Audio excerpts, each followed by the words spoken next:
Oi, pessoal lindo e maravilhoso do YouTube, tudo bem com vocês? Jessé Maia de Oliveira aqui de novo. Bom dia, boa tarde, boa noite para você que aqui nos acompanha. Inscreva-se, obtenha atualizações de nossos vídeos, favorite, dê o joinha, bota aquele coraçãozinho maravilhoso, espalha para geral, badala o sininho para você ser notificado quanto a conteúdos atualizados. Faz aquele uhul, todo fera. Temos certeza que o nosso trabalho ser-lhe-á de grande monta. E acreditariam se eu falasse com você que matemática também é poesia? Mentira! Acho que é, né? Então, vambora girar, pessoal. Girando, girando, girando, girando. Aqui na Festa da Matemática, Feira de Matemática, aqui com a gente. Até o cachorro tá querendo participar da gravação. Bora lá, pessoal! Oh, não!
Que baguncinha é essa? Dentre essa baguncinha que tá aqui, esses bonequinhos aqui, olha o Einstein, olha o papagainho, olha o primo do Louro José aqui. Eu sou a Ara Mate, eu sou a mascote do Festival da Matemática. Opa! Mate. Que beleza! Ali tem poliedro de Platão, aqui tem um jogo de quebra-cabeças formados apenas por vários polígonos. Esse peão aí é o quê? Torre de Hanoi. E até no seu peito tu tá levando a sucessão de Fibonacci aí. Fala um pouquinho sobre a Casa da Matemática, professora Márcia Queiroz. Ela que é professora tanto na rede pública de ensino, como também ela deu aula em instituição particular. Fala um pouquinho sobre o seu trabalho. Eu leciono há 26 anos, formei em matemática pela UF e eu acredito que a forma de ensinar ela faz toda a diferença. Então a gente pode mostrar que matemática pode ser prazerosa, divertida, colorida, e é o objetivo do Festival da Matemática. Então é importante para a gente participar desse evento. Eu já me aposentei em 2021 e a minha paixão é educar matemática. O meu acervo, construído desde 96, necessitou de um espaço físico. Então eu fundei a Casa da Matemática, onde lá nós temos reforço escolar, nós temos xadrez, nós temos robótica e todo esse acervo para a visita das escolas, dos professores. Então estão todos convidados. Fica lá em Piratininga, na região oceânica de Niterói. Tem cubo mágico também? Temos o cubo mágico. Então vamos fazer aqui, ó. O mate móvel está indo embora, hein, galera? Essa torre de Hanoi com 14 discos. O cubo quitaedro, que ele pode ser uma estrela. O que é isso aqui? Parece uma... Banana. Los brasileños le gustam la banana, banana verde. Olha, agora a gente tem um cilindro aqui. Eu vou aproximar. E o que é que vocês estão vendo? Lá vem o pato, pataqui, patacolá, tan, tan. Lá vem o pato para ver o que é que há. Au! Isso é matemática. Isso também é física, porque a gente tá vendo um pouquinho de ótica no caso, né? Com certeza. Vamos lá. Olha só, gente. Tem uma coisa aqui muito interessante, tá? Para mostrar para vocês. Olha que coisa mais linda, ó. Isso aqui é cetim, ó. Toca aqui para você ver. Veio de uma pessoa que é um artesão lá de Carapicuíba. Tô chegando na Coab pra curtir minha galera, dar um abraço nos amigos e um beijinho em minha Cinderela. De matemática e louco. Todo mundo tem um pouco. Tá todo mundo doido? Opa, já tô doido aqui. Tô doido. Tô doido. Então, olha só. é um artista que não tem um conhecimento matemático mais aprofundado e com a construção do origami, que é a paixão dele, ele foi aprendendo matemática. Ele não é formado, ele não é um professor e olha que maravilha. Muito lindo, né? Interessante, bem interessante. Olha aqui, ó. Mais coisa, mais coisa. Vamos pesquisar todos. Olha a proporção áurea que a gente vê É a aqui. minha paixão, olha. O mundo é baseado no número de ouro, gente.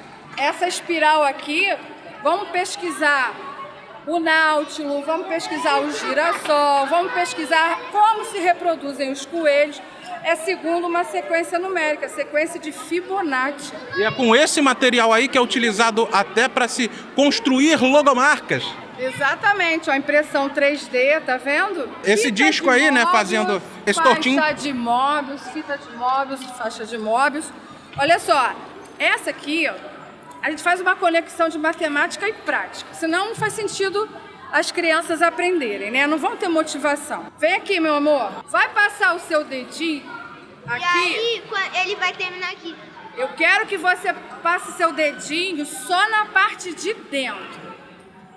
Mas dentro ou fora? Porque quando eu passar vai acabar na parte de fora. Olha, tá vendo? Muito bem! 10! Tirei! Tirou! Ai, professor, cada vez que eu tiro 10.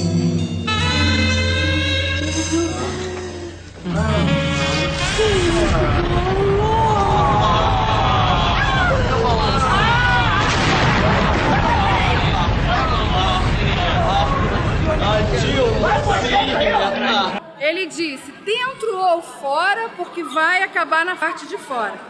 É Isso a aqui, mesma ó, parte.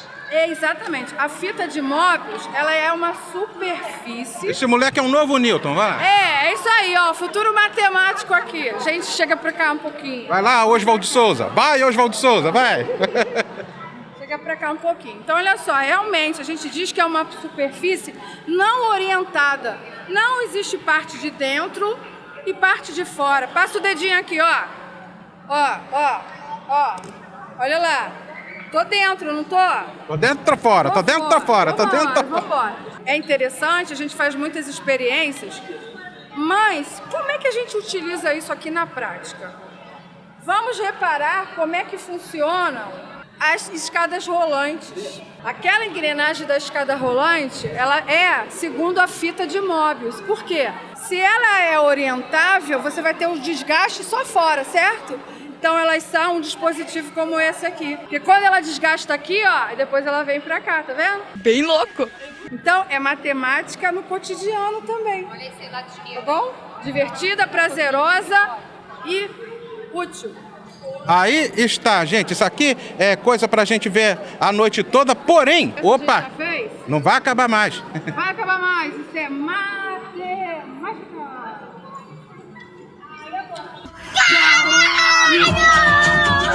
E a matemática está aqui mostrando esse protótipo de abóbora aí para vocês, só as linhas da abóbora. E a gente vai ter que encerrar aqui porque tem muito lugar para a gente poder girar. Muito obrigado, professora, pela sua colaboração. Foi um prazer enorme. O Festival da Matemática está acontecendo aqui no Rio de Janeiro, na Marina da Glória. A primeira edição foi em 2017, quando a mascote do festival, a arara, com matemática, o nome dela é Aramate. Ela está circulando por aí, já viram? Não! E eu sou a Aramatinha. E eu sou o Little Einstein, tá vendo? E juntos nós somos os mascotes da Casa da Matemática, tá bom? Beleza, valeu!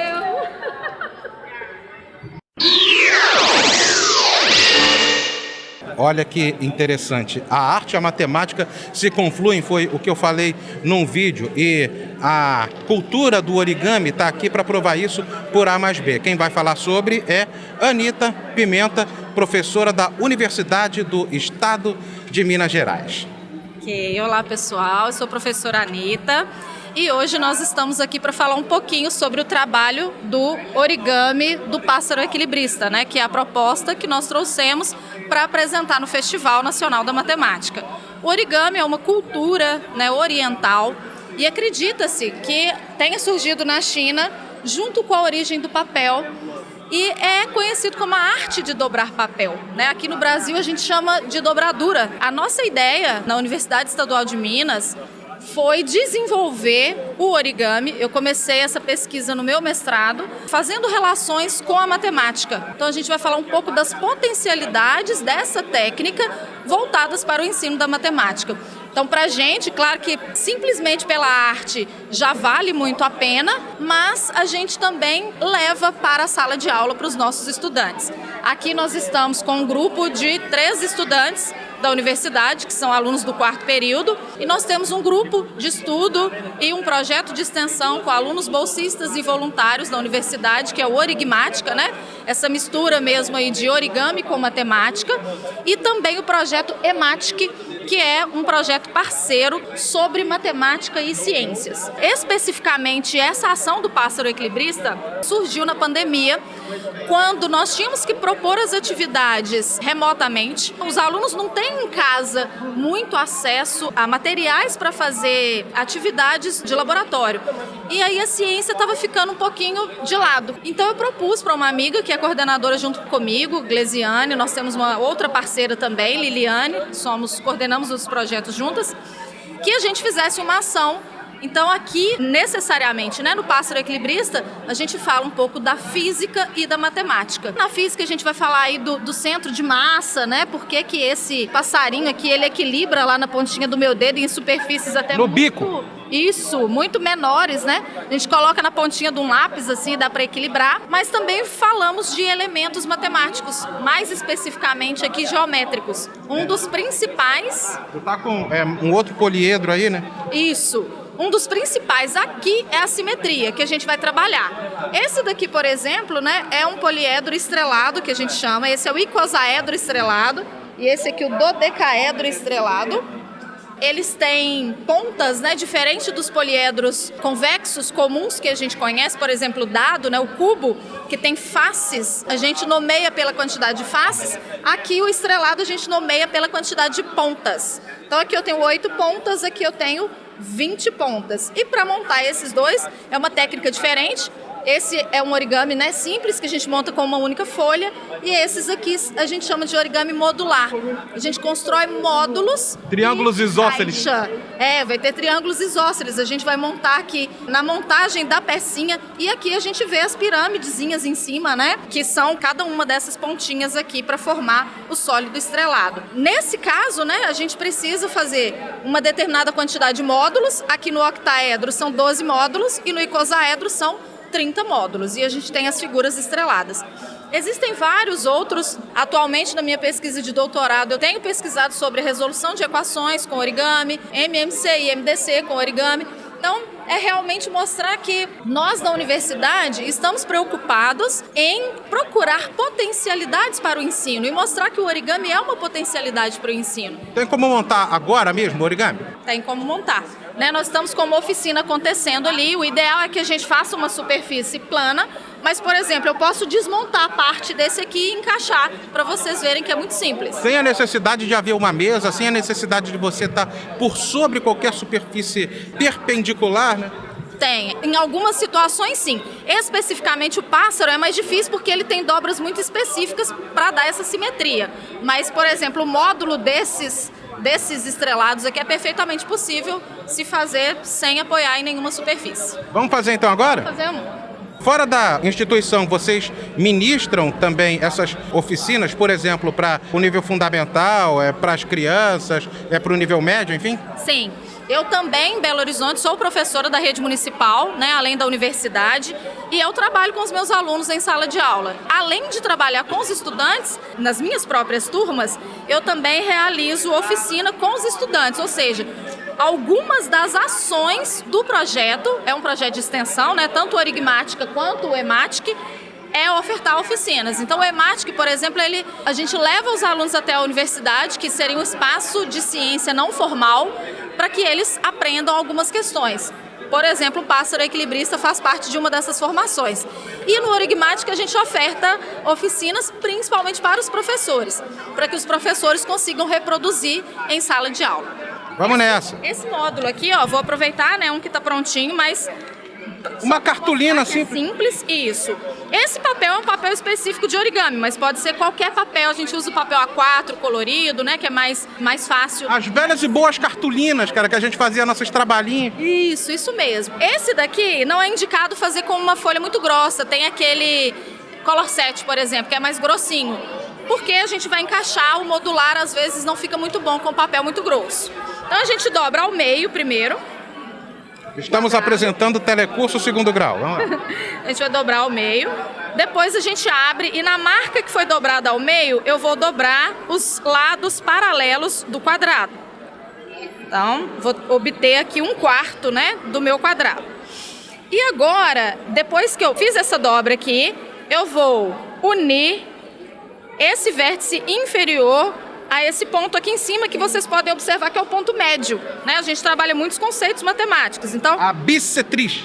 Esse ponto aqui, ponto médio. Nesse caso, esse segmento também vai ser bissetriz, mas aqui é só o vértice ao ponto médio mesmo. Mas ele é bissetriz também, porque aqui a gente tem um quadrado, né? E aí, do outro lado, nós vamos fazer com o vértice oposto. Então, ó, peguei esse aqui de baixo, aqui eu vou pegar esse aqui de cima. Então, tem que ser o vértice oposto. A ideia aqui, como a gente vai fazer um origami modular, e vocês puderam perceber, a gente precisa criar umas espécies de bolsinhos, que é onde a gente vai encaixar, fica sempre uma orelhinha assim, né, ó, uma pecinha assim que é a orelhinha, e um bolsinho aqui para receber essa orelhinha. Então aqui, agora, a gente vai colocar um por dentro do outro, ó. É um marsupial isso daí? Um marsupial? Um dentro da bolsa do outro? É, isso mesmo, exatamente. Vou colocar aqui, peraí, deixa eu só... A gente já tá até misturando matemática com biologia. Tá vendo aí? Cara, essa cocaína que a gente tá usando aqui, pelo amor de Tá Deus. brava. E aí a gente, ó, coloca um dentro do outro aqui, né, ó. Vamos transpassar. Com qual ideia? Na intenção de formar esses bolsinhos aqui, ó. Esse modelinho aqui é conhecido como modelo Sonobe, né? O modelo Sonobe dá para fazer vários poliedros, inclusive o cubo, né? O cubo é o primeiro mais simples assim que a gente consegue fazer. Aqui, né? Aqui tu já faz uma pirâmide, como tu fez várias pirâmides. Isso, a gente faz porque na verdade os estrelados, os poliedros estrelados, diferente dos poliedros convexos, a gente não nomeia eles pela quantidade de faces, e sim pela quantidade de pontas. Então a gente faz essas pontas que são pirâmides, né? Ele vai ficar todo pontudinho assim, igual esses aqui, ó. Então a gente pode unir de 3 em 3 e depois reunir todos eles para formar o octaedro nesse caso. Mas se a gente tiver só 6, por exemplo, ó, vou mostrar aqui como que a gente montaria o cubo primeiro, só para vocês verem que é muito simples.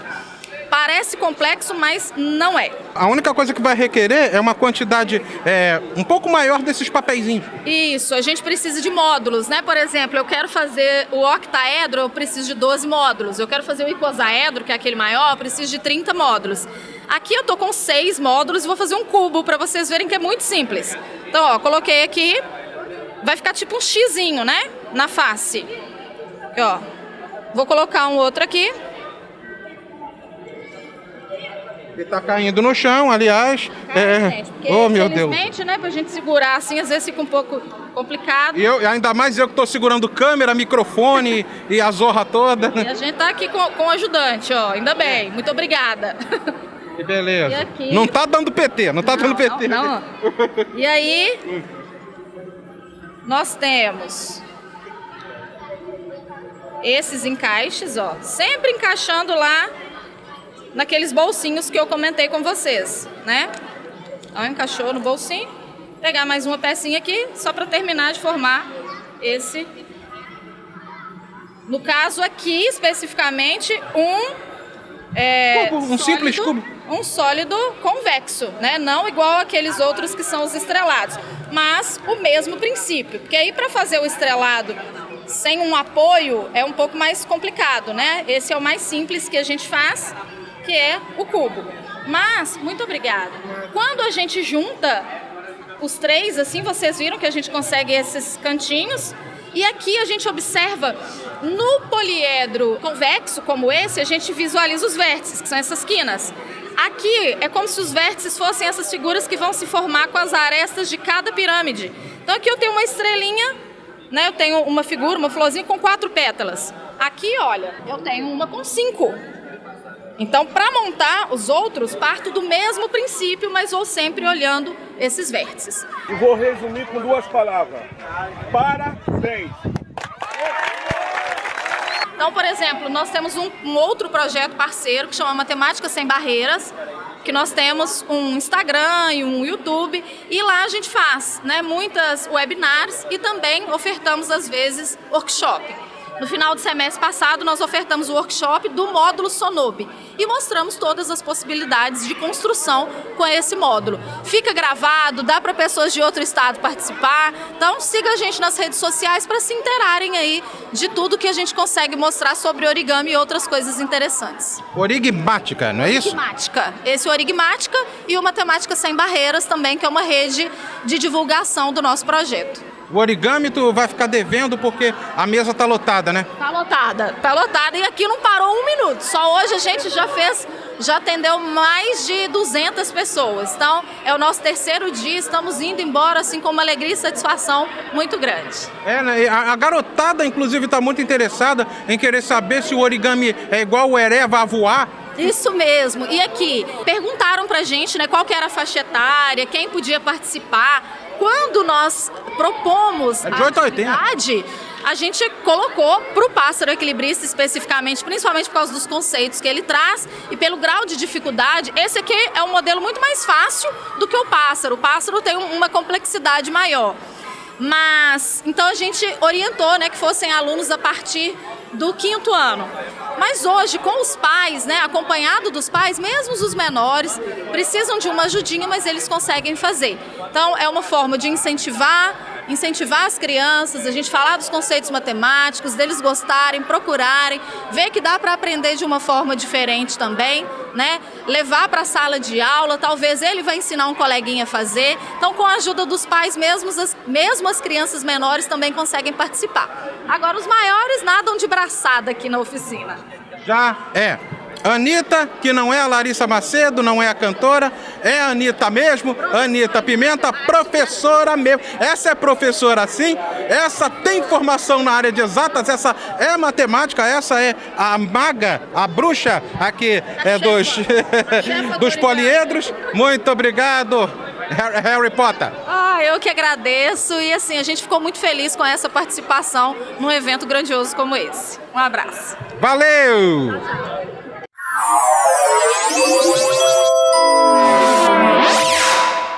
As 7 pontes de Königsberg. Königsberg é o nome dessa cidade, né, e desse desafio que hoje é Kaliningrado que pertence à Rússia, e está aqui a galera tentando resolver os problemas relativos a toda essa problemática, né? Vamos usar aqui o pleonasmo bem corretamente, que Euler depois estudou e tudo mais, para falar sobre Marli Moreira. Tudo bem? Tudo bem? Então, nós estamos aqui no Festival Nacional da Matemática com esse desafio a partir desse problema histórico das 7 pontes de Königsberg. Esse desafio que foi resolvido pelo Leonardo Euler, um grande matemático, e criou uma teoria matemática a partir daí, que é a teoria dos grafos. Essa teoria dos grafos, ela dá hoje suporte à resolução de várias situações que a gente vive no nosso dia a dia. Por exemplo, a internet. A gente sabe que existem pontos de acúmulo, né, de dados da internet que são depois distribuídos para vários computadores. Cada computador pode ser pensado como um vértice nesse modelo de grafos que Euler desenvolveu. E aqui a gente está trabalhando com ele. Os armários, a gente vê muito isso nos armários de banda larga. Exatamente. E aqui a gente está trabalhando a partir desse problema, que é um problema histórico, com os desafios das pontes. Nós fizemos aí vários tabuleiros e todos de qualquer idade, dos pequenininhos até os grandes, são desafiados a fazerem caminhos aonde eles possam percorrer todas as regiões de uma única vez, passando pelas pontes uma única vez. Esse problema, que é um problema bastante simples, qualquer criança gosta de brincar, ele também está presente, por exemplo, quando a gente pensa na trajetória do caminhão de lixo para recolher o lixo das grandes cidades. Um caminhão de lixo, para ter um percurso mais econômico, ele não deve passar várias vezes pela mesma rua. Então, essa situação de passar uma única vez faz com que aquele caminho onde o caminhão faz a coleta do lixo possa ser percorrido completamente de uma forma mais econômica. Também no transporte aéreo, no transporte de carga, nós utilizamos, quer dizer, é utilizado, né, essa teoria dos grafos. Tem algo a ver com aquela velha brincadeira das revistas de palavras cruzadas de ligue os pontos? Pode ser, ligue os pontos, porque o grafo, na verdade, é um objeto matemático composto de pontos e de vértices, que são as linhas que unem os pontos. É aquele tipo de brincadeira, era exatamente esse. Vértices e arestas.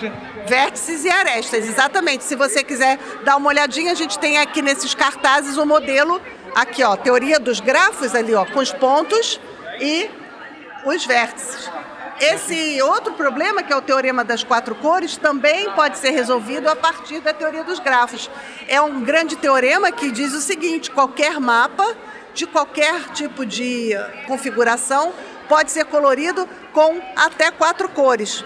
E aí isso é muito interessante, porque a gente faz também desafios, como tem aqueles ali do mapa do Brasil, mas não é só o mapa do Brasil, a gente pode pensar... O mapa dos Estados Unidos, com aqueles 50 estados, como é que vai fazer aquele troço dali em 4 cores, se a nomenclatura de macro-regiões é totalmente diferente?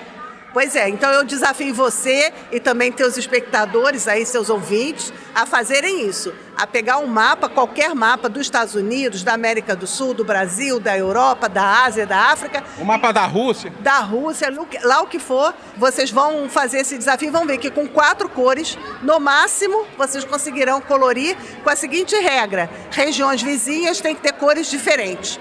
Somente com essa regra você vai conseguir colorir todo o mapa. Esse é um desafio já lançado aí para os seus ouvintes. Eu não entendi esse final. Quer dizer, não entendi foi nada.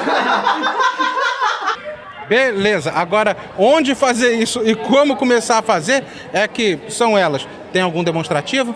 Podemos olhar ali, olha, ali embaixo, ali na mesa nós temos aqui o mapa do Brasil, aqui olha, o mapa do Brasil. Até aí tudo bem, com todos os seus estados. Dividido pelos estados e as cores que podem ser utilizadas. Aqui nesse caso, por exemplo, tem mais de 4 cores, porque nós estamos aqui brincando e aí as crianças vão fazendo da medida que querem. Mas se a gente puder começar, por exemplo, o Amazonas aqui está em vermelho. O Pará não vai poder ser vermelho porque faz fronteira com o Amazonas. Nem o Mato Grosso, nem Rondônia. Mas a gente pode, por exemplo, botar o Tocantins com a cor vermelha. E aí, exatamente. Colocar... É na mesma região, né? Exatamente. Se a gente coloca o Tocantins na cor vermelha, a Bahia já não vai poder ser vermelha porque faz fronteira. Aqui também Goiás também não vai poder ser vermelho. A regra é essa.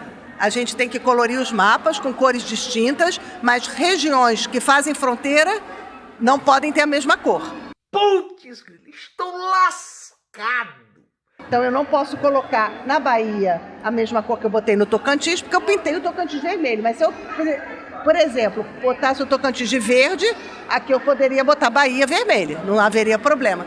A regra do teorema das 4 cores, que foi o primeiro teorema matemático que foi demonstrado com computadores, é exatamente essa. Você colorir qualquer mapa, onde as regiões de fronteira têm cores diferentes, você com 4 cores consegue fazer o colorimento de todo o mapa, de qualquer tipo de mapa. Como você disse, da Rússia, da África, da Europa, da Ásia, Oceania, lá os Estados Unidos, que tem 50 estados. Pode ser de qualquer outro. Eu faço esse desafio aí para você.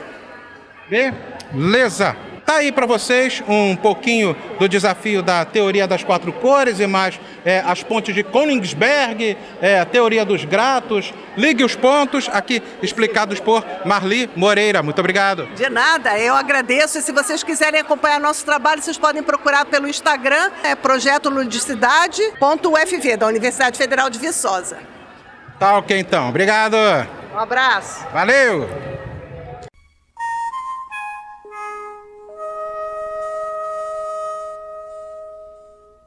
Olha só isso daqui, se jogando na matemática com cartas.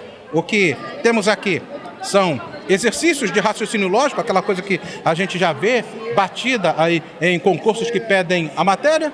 Nós estamos vendo aqui um anagrama feito com as letras da palavra progressão aritmética e temos aqui alguns exercícios de possibilidades. Esse projeto está sendo capitaneado por Vanderlei Rezende, que é professor da Universidade Federal Fluminense. Comenta mais um pouco.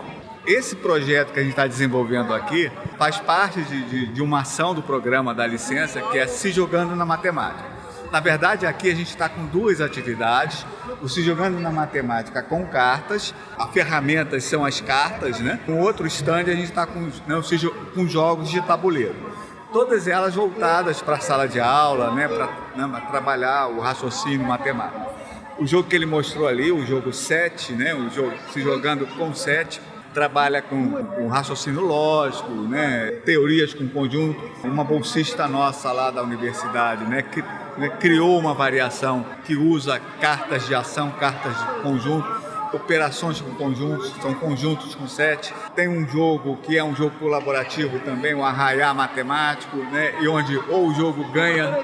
Inclusive nos prospectos estão aparecendo ali operações booleanas sendo feitas, né? Que na verdade no dominós com 7, né? Quer dizer, tem toda uma questão do e, ou, né? E a gente tem que trabalhar, articular com as operações lógicas, né? E a gente tem, né?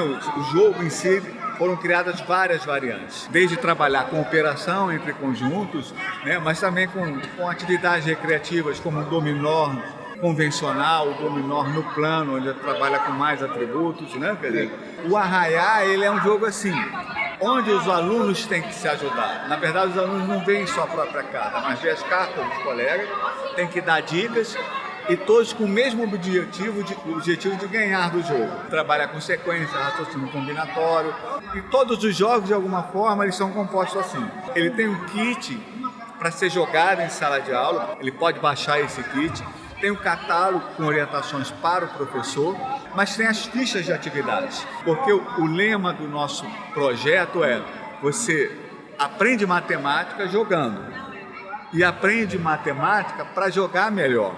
Então, as jogadas passam a ser mais coordenadas, né? E nas fichas de atividades, que é para o professor realizar no momento seguinte, são exploradas situações do jogo. Tem uma situação de jogo lá e diz: qual é a melhor jogada aqui? Qual é a jogada certa? Qual é a jogada certeira? O que é melhor fazer aqui? Isso ou isso? E essas tomadas de decisão faz com que o aluno desenvolva esse raciocínio matemático. Beleza, então. Tá aqui esse projeto muito interessante para desenvolver a criatividade na garotada e a logicidade também. Vanderlei Rezende, muito obrigado. Obrigado. Valeu. Nossa, galera, que bicho assustador.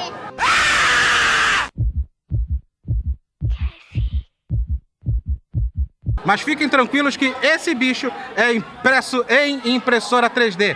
Onde estão os temidos? Estão aqui. Esse aqui, meu filho, é o besouro serra-pau. Ele tem uma picada um tanto quanto dolorida, mas nada que faça mal para o ser humano. Esse bicho dá geralmente em grandes tocos de árvore. Aqui uma outra espécie desse mesmo besouro. Provavelmente aqui nós temos um besouro chamado potó. Potó que lá no norte ele bate na pessoa e cai. É chamado potó por causa disso. E aqui, esses é que são verdadeiramente perigosos. Os barbeiros, vum-vum, chupança, bicho da parede, que dá em casa de pau a pique e que transmite a temida doença de Chagas. Quem vai complementar aqui esses raciocínios todos que a gente está desenvolvendo aqui acerca de entomologia e afins é Jaqueline da Silva, da Fiocruz. Tudo bem? Tudo bom. Então, aqui a gente está vendo algumas espécies diferentes, né, do barbeiro. Ele é uma espécie de percevejo e ele pode existir em várias regiões do Brasil. Qualquer um desses podem transmitir a doença de Chagas. A Trypanosoma cruzi, né? Isso. Ele é um protozoário, né? Então, o Trypanosoma cruzi, ele é responsável pela doença de Chagas e o barbeiro, ele é apenas um vetor. Continuando aqui, nós temos uma imagem telescópica que a garotada aqui está super entusiasmada, olhando o que vem por dentro do telescópio aqui. Vamos ver se a lente consegue mostrar. Está conseguindo mostrar mais ou menos como é que é em tamanho ampliado esse animal aqui, que é o vetor da famigerada Trypanosoma cruzi, não é isso? Isso aí, uma doença que ainda atinge muitas regiões do Brasil. E aqui do lado nós temos as várias ordens existentes aqui da classe insecta. Aliás, o foco principal aqui é classe insecta, não tem nenhum outro artrópodo aqui disponível? Não, tudo inseto. E isso faz parte até de um projeto de vida natural, vida na Baía de Guanabara, não é isso? Isso, aqui a gente vê, né, uma bancada entomológica, a gente vê diferentes ordens de insetos. Aqui a gente vê hemípteras, himenópteras, ortópteras, coleópteras e blatárias. São algumas ordens de insetos, não são todas. E aí a gente tem exemplos aqui dos besouros, né, a ordem Floreóptera. O ortóptero aqui, que é o grilo, né? Ortóptera, grilos e gafanhotos. Sim. O blatódia. A blatódia são as nojentinhas baratas. Isso. Essas não são tão nojentinhas porque não são baratas de esgoto, né? A gente tem aqui umas espécies de baratas de jardim, então elas não transmitem tantas doenças como as que a gente costuma ver aqui, a pele paleta americana. Himenóptera, aqui tem vespas, nós temos esse marimbondo aqui bem estranho, né? Isso, é uma vespa enorme, marimbondos, abelhas, moscas e formigas. Elas formam a ordem de himenópteras. Aqui as hemípteras, tem as cigarras aqui e tem esse bicho muito interessante que tem um nome diferente, cara, jequitiranamboia, que ela consegue chegar até uns 10 centímetros e dizem que ela tem um filete, que esse filete é mortal, mas é pura crendice, pura história de pescador, né? É isso aí, é uma lenda lá da região, né? Esse animal ele é mais comum na região norte do Brasil e aí lá tem essa lenda referente a esse animal, mas é simplesmente uma crendice mesmo. Bom, movendo adiante, aqui a garotada está entusiasmada com o besouro aqui. É um besouro que é muito facilmente encontrável. Ele, em tamanho ampliado, é desta forma. E aqui nós temos a mariposa imperador, também conhecida como Thysania agrippina. Isso aí, aqui a gente vai contemplar a ordem das lepidópteras, que são mariposas e borboletas. E aqui, como você falou, a gente tem a mariposa imperador, que é a Thysania agrippina. A gente também consegue observar aqui nesse que está esticado o aparelho bucal dela, né? Essa língua enorme aqui. Lambedor. Isso, sugador lambedor. É um aparelho bucal diferente, né, de quando ela é um filhote. A lagarta tem um aparelho bucal mastigador, né, porque ela come folhas. E aí quando ela se transforma em borboleta ou mariposa, o aparelho bucal dela também se modifica. E aí é um aparelho bucal que a gente chama de sugador lambedor. Então, sugador lambedor. A abelha exclusivamente lambedora. A gente viu ali o mastigador, que é o besouro, né? E aí, nesse caso... A barata é mastigadora também? Também. A gente vê isso até naquele filme Joe e as Baratas. Tá lá a boquinha do bicho se movendo, mastigando. Muito bizarro aquele filme. Isso mesmo. Continuando na ordem Lepidópteras, a gente vê as borboletas. A borboleta darwiniana aqui. Isso. A gente tem elas com hábitos mais diurnos, cores mais atrativas, né? A borboleta é uma grande responsável pela polinização também, e ela também é um grande bioindicador de qualidade do meio ambiente. Então, ambientes com bastante borboleta, a gente sabe que a gente tem um ar mais preservado, que a gente está ali, não tem uma poluição sonora tão estridente, porque elas precisam, apesar de elas não terem ouvidos, elas sentem a vibração sonora, então o ambiente urbano não é tão agradável para elas. A gente consegue ver esses animais com maior frequência em floresta, em ambientes que estejam mais arborizados. Mais vulnerável à presença da natureza. Isso. Cara, agora eu entendo o cancioneiro popular quando ele fala: eu fundei a Associação Internacional de Proteção às Borboletas do Afeganistão. Tá aqui. Jaqueline, meu anjo, muito obrigado. Muito obrigada a você. Aguardo nas próximas exposições, tá? E a gente tá aí. Agradecemos muito a visita. Valeu!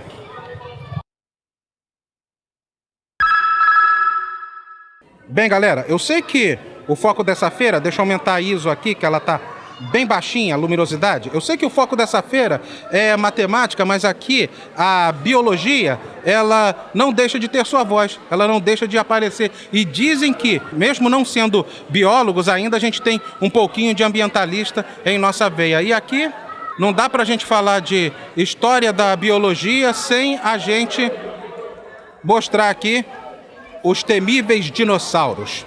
Rafaela da Silva, complemente, por favor. Olá, gente. Isso aqui é o Staurikosaurus priscei, que é um dinossauro brasileiro encontrado no Rio Grande do Sul, da era do Triássico, tá? Começo dos dinossauros, como vocês podem ver, ele era pequeno, em comparação aos que a gente é acostumado a ver na televisão. E aquela pegada que tá lá é a pegada dessa espécie? Não. Esse aqui é do Triássico. Aquela pegada é um alossauro do Jurássico. Ele chegava até 9 metros de altura, então não tem como a gente colocar ele aqui. O Brasil também é Cretáceo também? Sim, mas esse Somos Triássicos, Jurássicos e Cretáceos. O Cretáceo tá lá no final, o Santana Raptor, você pode ver lá no final. Sim, chega mais pra gente mostrar aqui. Tá, aqui tem a pegada aqui... que tu falou que era Triássica, não é isso? Não, essa pegada é do Alossauro. Alossauro do Jurássico. Jurássico, beleza. Exatamente. Esse dinossauro chegava até 9 metros de altura, então não tem como a gente trazer uma réplica dele. Só trouxemos a pegada dele. Ele viveu na era do Jurássico, com os grandes dinossauros. O Cretáceo, que foi o fim dos dinossauros, né? É esse aqui, o Santana Raptor. Vocês conseguem ver uma diferença entre o Stauricossauro, o primeiro, e o último, o Santana? Ele é um pterodátilo, ele tem asas, ele é um pterodátilo. Não! Ele é um plumado, ele é um Santana Raptor. Você consegue ver aqui que ele era plumado. É uma das diferenças, só que ele não voava. Não chegava a ser um pteranodonte, né? Não, até porque isso não existiu. Os pterossauros coexistiram, só que não eram dinossauros, eram pterossauros. Isso aqui era um dinossauro, tá? Ele viveu no Cretáceo, que foi... Um galinhossauro. A gente pode falar que a galinha é o primo mais perto, né? Dos dinossauros, é o dinossauro de ontem. A galinha de hoje é o dinossauro de ontem. Você pode afirmar isso. É mais perto do que os répteis, no caso. Apesar dos répteis também terem parentesco com os dinossauros. Cara, o pteranodonte não existiu. Pterossauro existiu. Mas não é aquele que a gente via em desenho, nada disso. Não, sim. A questão é que a gente divide como jabuti, cagro e tartaruga. Não são parecidos? Não vivem em locais diferentes? Os dinossauros vêm com essa mesma pegada. Os que andam na terra e os que voam são diferentes. Os que andam, dinossauro. Os que voam, pterossauros. Tranquilo de lembrar? Ptero significa asa. Beleza, então. Tá aqui essa explanação maravilhosa aqui da Rafaela da Silva, bióloga da Fiocruz. Muito obrigado. Obrigada, valeu. Valeu. Bem, pessoal, tá correndo aí na tela o que eu mostrei da chamada artemática. Artemática totalmente feita em impressora 3D, afora alguns quadros que ali estão aparecendo. Tudo isso feito por gente do Instituto de Matemática Pura e Aplicada, que fica ali quase na rua Jardim Botânico, para falar sobre o que é essa exposição, qual é o escopo dela. Estamos aqui com Crislaine Kister, que é, inclusive, aluna da instituição, não é isso? Isso. Eu sou aluna, faço doutorado no IMPA e a gente está aqui com a exposição do Imaginário. O Imaginário, ela foi criada na Alemanha, né, essa exposição, com a ideia de você trazer coisas que aparecem na pesquisa, em estruturas, imagens, para o dia a dia, assim, das pessoas, para elas olharem e ver como que é a matemática, né, da pesquisa mesmo. E como que ela se processa dentro da arte, como que essa arte cria ilusões óticas, né? Tipo assim, a gente tem diversas figuras aqui, estruturas de diversas áreas, como dessas assim de ilusões, como também de geometria diferencial, superfícies mínimas, de geometria algébrica com superfícies que têm as suas propriedades, com singularidades e tal. Tem de diversas áreas, assim, é bem legal. Interessante. Tá aí para vocês um pouquinho do que é a exposição e o que ela traz de finalidade precípua dentro do universo matemático. Crislaine Kister, muito obrigado. Obrigada. Valeu. Olha que interessante isso daqui. O menino tá jogando direito. É só botar força. Tu colocou do jeito certo. É só fazer uma forcinha aí. Não tão forte. Devagarzinho. Isso aí. Moleque, parabéns. Bom, esse daí. Devagarzinho, ó. Vamos. Solta ela, ó. Com cuidado, ó. Cara, e essas figuras complexas, elas têm uma alquimia que a pessoa vai estudar, vai trabalhar em cima delas até que ela percorra aquelas trajetórias ali absolutamente perfeitas. Para explicar, tá aqui comigo Tauanara Brandão, Tatazinha, tudo bem? Tudo bem, e você? Boa noite, gente. Então, o jogo ele consiste em você ver o caminho que tem na mesa e aí você vai descobrir a forma. Você vai observar a forma para ver qual que é o caminho que cada forma vai fazer. Você escancara a forma, né? Nem sempre a forma vai estar do jeito correto, então a gente consegue abrir ela e modificar o formato, tá vendo? Então a gente vai modificando até que um desses formatos consiga fazer o caminho exato. No caso, esse é o formato certo para, por exemplo, percorrer esse trecho, não é isso? Ou não, aquele, qual? Esse daqui é dessa. Ah, tá. Esse daqui, ele poderia estar assim, ele estaria na forma errada. E aí a gente modifica a forma dele e ele vai percorrer esse trajeto aqui, ó. E aí é assim, a garotada e também os marmanjos, eles vão estudar a maneira correta de como se procede a forma e o movimento exato para daí ele fazer o certo, né? Sim, exatamente. Aí todo mundo se diverte e vai aprendendo também as formas. Um pouquinho de geometria também, né? Principalmente geometria descritiva, geometria espacial também. Sim. Engloba nessa área. Enfim, eletromagnetismo, se a gente tiver que falar de física, tem eletromagnetismo aqui embutido. E lembrando que a mesa também tem um pouquinho de inclinação para o movimento da forma. Porque se tivesse plano, não teria movimento algum. Talvez a pessoa tivesse que fazer um pouquinho mais de força. E aí nem sempre desceria da forma correta. Então um pouquinho de inclinação ajuda no caminhar. No movimento aqui da peça. Beleza. Tatazinha, muito obrigado. Obrigada, boa noite, gente. Valeu. Eu tô aqui com a Ana Paula Gonçalves. Ela vai mostrar um pouquinho sobre toda a ciência que existe por trás de uma arte que a gente fazia muito na escola durante as atividades de educação artística. Poxa, já fiz muito catavento. E o melhor de tudo é que o catavento, como o próprio nome está dizendo, ele vai se movimentando de acordo com o vento.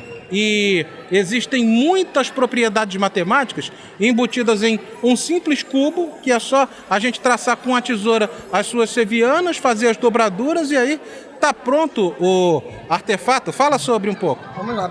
Tudo bem, pessoal? Boa noite, ou bom dia, ou boa tarde, dependendo do horário que vocês estiverem assistindo essa reportagem. Primeiro eu queria agradecer a Mundial News por estar aqui com a gente, né? Opa. Nós temos aqui vários tipos de catavento. O que está sendo construído nessa última rodada do Festival da Matemática de 2022 é o catavento de base quadrada.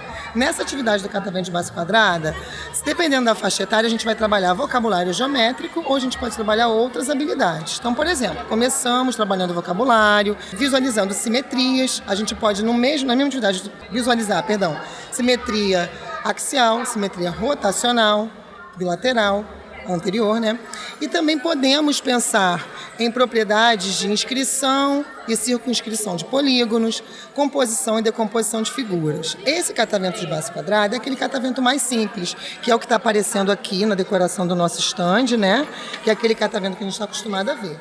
Porém, a nossa equipe começou a investigar outros tipos de catavento. Tentamos fazer uma vez um catavento de 3 pontas, com a ideia de fazer uma representação, um link com a questão da energia eólica. Quando a gente tentou fazer com dobradura, ele não girava rápido, e é assim mesmo que se movimentam os cataventos de energia eólica, né? Se movimentam de forma lenta, porque a distância entre uma hélice e a outra é uma distância longa, né? Um giro de 120 graus. E aí a gente decidiu transformar esse catavento triangular em um catavento hexagonal. Nessa transformação a gente estuda uma série de coisas. Porque para transformar esse catavento triangular em hexagonal, a gente tem que dobrar as sevianas, a gente precisa entender algumas propriedades dessas sevianas, né? No caso, a seviana vai ser mediana, vai ser bissetriz, né? Vai ser altura, o ponto onde nós vamos se encontrar vai ser o baricentro. A gente vai dobrar esse triângulo e transformar num hexágono. Esse hexágono vai ser decomposto em vários triângulos equiláteros. Então, as propriedades geométricas ao longo dessas dobras, elas enriquecem muito a visualização geométrica dos alunos envolvidos, né? Só que a feitura aqui é basicamente do catavento de 4 pontas. Vocês já ensinaram aqui a galera a fazer o catavento com mais quantidade de hélices? Sim, quando a gente recebe aqui, a gente recebeu hoje um grupo de alunos de ensino fundamental de um instituto de crianças com altas habilidades. Então, essas crianças... Os superdotados, né? Sim, a gente agora fala altas habilidades, né? Superdotados era um termo que a gente usava anteriormente, agora o termo que é mais atualizado é altas habilidades. E esses alunos, eles vieram através de um instituto... Por conta do autismo também, as questões envolvendo autismo. Exatamente. Esses meninos vieram através desse instituto, eles fizeram os de 6 hélices e os de 8 hélices. O de 8 hélices, ele é feito com sobreposição de 2 quadrados, aí exige um pouco mais de visualização, vai trabalhar os trapézios, a propriedade do trapézio retângulo, né? Enfim, aí a gente avança mais. Então, como é que a gente faz aqui a nossa divisão? A gente divide o grupo, né? Os menores, os alunos até o 7º ano, fazem o quadrado. A partir do 8º, que é o grupo que começa a estudar as propriedades do triângulo, eles já começam a fazer o hexagonal. E os grupos de voluntários aqui do evento, que são licenciados em matemática, fizeram de 8 hélices. A gente pretende ampliar isso para o de 12 hélices também. E à medida que vai aumentando a quantidade de hélices, a gente precisa de explorar mais ainda as figuras geométricas. Por isso que é interessante a gente pensar na possibilidade de entender qual é o nosso público-alvo, entender os pré-requisitos que eles têm, para a gente poder direcionar a atividade. Então, é uma atividade extremamente versátil. Mesmo o catavento de 4 pontas, ele é feito de um jeito para uma criança menor e de um outro jeito para um aluno de 7º ano, né? Um vocabulário mais aprofundado. Pesquisando mais sobre os cataventos, né, as relações que os cataventos têm com outras áreas, nós estabelecemos algumas possibilidades. Uma delas é criar o catavento de 5 pontas, que tem uma base pentagonal, mas tem uma questão curiosa nesse catavento de 5 pontas. Esse catavento, ele representa o símbolo da erradicação do trabalho infantil. Cada hélice tem uma cor, cada cor representa um continente, e esse símbolo ele foi criado há pouco tempo em função das questões relacionadas à Unesco. Esse tema foi o tema da Unesco de 2021. Representa também a diversidade étnica. Exatamente, mas esse símbolo é mais focado na questão da erradicação do trabalho infantil mesmo, tá? Outras possibilidades de link dos cataventos com outras áreas seria, por exemplo, trabalhar a questão da energia eólica, como eu já falei antes. A gente já conversou com a professora de espanhol uma vez, fizemos um projeto chamado Projeto Dom Quixote, onde a gente associou a ideia dos cataventos aos moinhos de Dom Quixote, né? Que é uma metáfora sobre os sonhos, né? Então, assim, a gente pode estabelecer muitas parcerias com os nossos colegas de outras áreas, incluindo a questão social relacionada ao trabalho infantil. E é isso que a gente queria dizer para vocês. E que foi um prazer estar conversando. Prazer foi nosso. Com a Mundial News. E se vocês quiserem saber um pouco mais, sigam o nosso @ Geometria que Gira. Geometria que Gira, é o que está escrito ali, gente. Geometria que Gira. Passar a alimentar, esse @ foi criado para o evento. A gente vai passar a alimentar esse @ com propostas de atividades envolvendo catavento e também com parcerias que a gente vai estabelecer a partir daqui. Muito obrigada. Valeu! Que negócio estranho é isso daqui? Pode parecer a coisa mais esdrúxula para quem não pensa logicamente, mas por aqui e por ali, estou tentando mostrar, mas não dá, que eu estou com as 2 mãos aqui ocupadas, nós temos as mandalas da multiplicação, que essas 2 menininhas aqui, friburguenses, elas vão falar a respeito. Uma delas é Natasha Silva, a outra delas é Mayla Nidek, uma bióloga e uma administradora de empresas, mas ambas com formação na área de exatas, para dizer o que tem por trás dessas mandalas da multiplicação na facilitação dos cálculos matemáticos. Vamos lá, então, a gente utiliza essas mandalas da matemática para as crianças treinarem as tabuadas da multiplicação. Esse não é o único recurso pedagógico que a gente tem. Além dele, a gente também ensina a multiplicação através de música, através do ritmo corporal, com as crianças pulando corda. E aí, a gente pode demonstrar como é que funciona. Quer mostrar, Maia? Vai, mostra pra nós aí, vai. Eu vou fazer uma demonstração aqui de como seria o desenho da tabuada do 2. É a mais tranquilinha que tem, a tabuada do 2, que ela é 1, 2, 3, 4 pentágono. Isso. Começamos pelo 0, porque qualquer número multiplicado por 0 é 0. Depois a gente vai para o 2 vezes 1, 2. Depois o resultado, né? 2 vezes 2, 4. 2 vezes 3, 6. 2 vezes 4, 8. 2 vezes 5, 10. Não temos o 10, mas a gente agora vai pegar então a casa das unidades. Voltamos para o 0.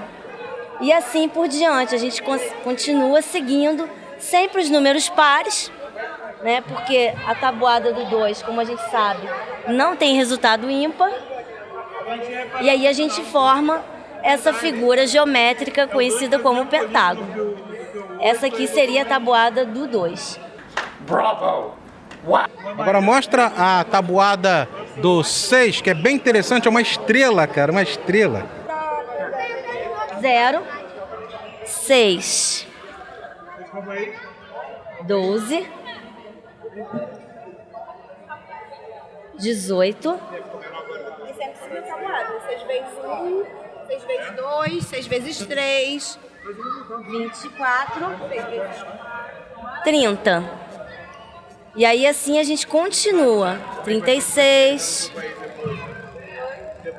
42, 48, 54, 60. É um mito, é um mito! E tá aí a tabuada do 6 e a tabuada do 2, pelo menos. Tem como mostrar só mais uma aqui? Porque senão vai ficar gigantesco aqui o vídeo das mandalas, mas dá pra gente entender mais ou menos ali o 0 e 5. O 0 e 5 ele segue uma trajetória apenas, o 4 é uma outra estrela, uma estrela de 5 pontas. A gente viu a do 2, a gente viu a do 6, que é outra estrela, por incrível que pareça, de 5 pontas, mas utilizando a tabuada do 6, a gente pode mostrar a tabuada do 9, que ela não é nem um pouco puxada. A pessoa consegue fazer até a tabuada do 9 nos dedos. Então, 0, 9 vezes 1, 9, 9 vezes 2, 18, 9 vezes 3, isso, 27, 36, 45,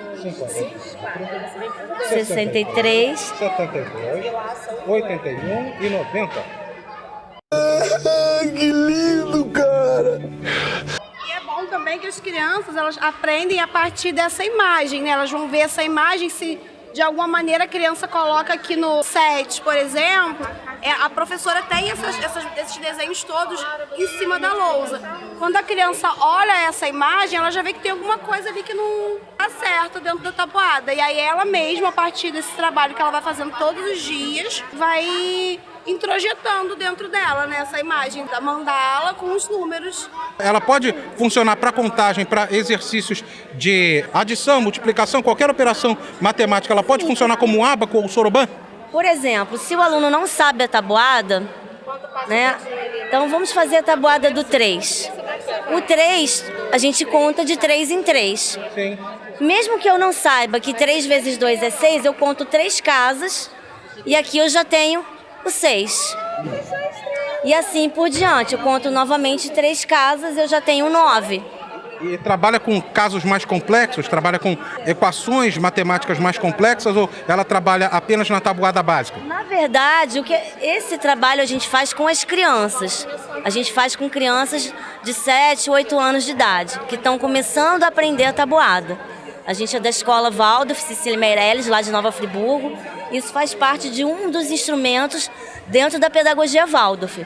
Então a gente não trabalha com esse instrumento para os alunos mais velhos, né? Mais do segundo segmento. A gente trabalha isso mais com as crianças. Mas aqui, nesse evento, a gente percebeu que podem ter muitas outras possibilidades. Vários professores passaram por aqui, alunos do ensino médio, alunos graduandos, que também viram outras possibilidades de utilização dessa mandala.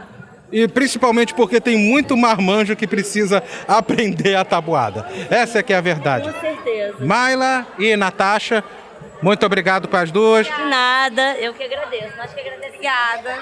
Valeu! Bem, pessoal, o negócio é o seguinte, eu tô vindo aqui para essa feira no último dia, infelizmente não deu para a gente fazer lá grandes abordagens, não deu para a gente verificar tudo que se tem, mas é isso o que se tem por aqui. Uma série de atividades lúdicas, tanto para adultos quanto para crianças, tem muita brincadeira aqui para garotada também. Vou fazer um 360 para mostrar para vocês o que é a feira. simples em termos de tamanho, em termos de quantidade de pessoas, mas complexa em termos de atividades aqui disponíveis e complexa no sentido de facilitar, principalmente no sentido de facilitar com que as pessoas compreendam a matemática não como um bicho feio, mas como algo facilitador, benéfico para todos nós no nosso dia a dia. E com isso a gente encerra o vídeo. E assim sendo, vamos ficando por aqui, prometendo voltar, se assim o nosso Deus quiser e, é claro, permitir, com mais, em uma outra oportunidade. Lembre-se sempre, com Deus à frente, você é mais que vencedor. Fiquem todos com Ele, portanto, e nos veremos, como sempre, one more time. See you later.